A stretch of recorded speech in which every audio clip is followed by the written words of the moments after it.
It's hard to overstate.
The way these global figures orbit his story. And his death officially ruled a suicide still leaves a mountain of questions, especially after those investigation notes and the odd details about how his body was handled. Jumping to the latest DOJ files, some of the content is just jaw-dropping. For example, there are claims about Bill Gates allegedly trying to conceal a sexually transmitted infection and connections with Russian women. His team flatly denies it, of course. That Gates detail made headlines everywhere, but it's not just him.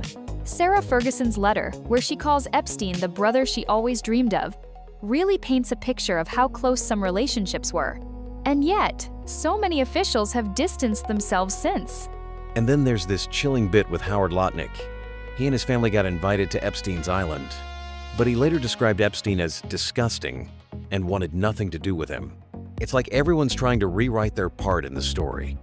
That's the thing, there are these email threads, text messages, even video evidence, but the denials and finger-pointing just keep stacking up. Which leads to the next big question.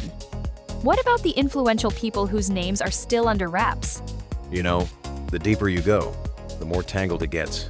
Epstein wasn't operating alone. There were politicians, lawyers, tech moguls, even entertainers like Michael Jackson mentioned in the files.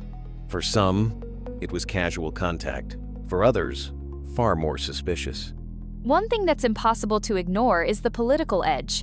Epstein exchanged messages with Steve Bannon, warned Democrats about demonizing Trump, and had ties to both parties. And there's that unresolved thread about Mossad.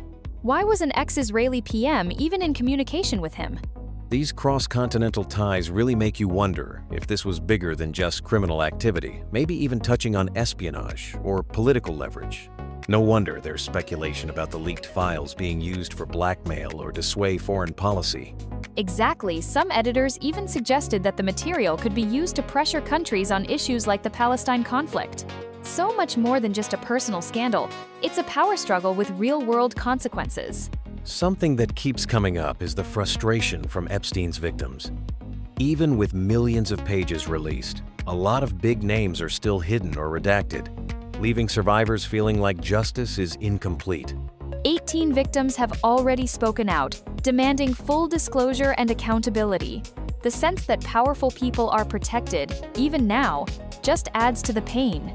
Their push for more transparency feels urgent.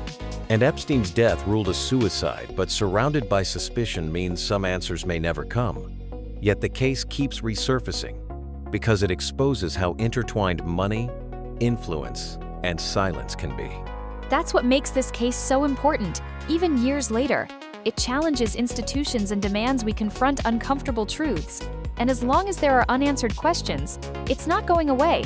It's wild to realize just how far-reaching this case is. Politicians, billionaires, intelligence agencies, even the media.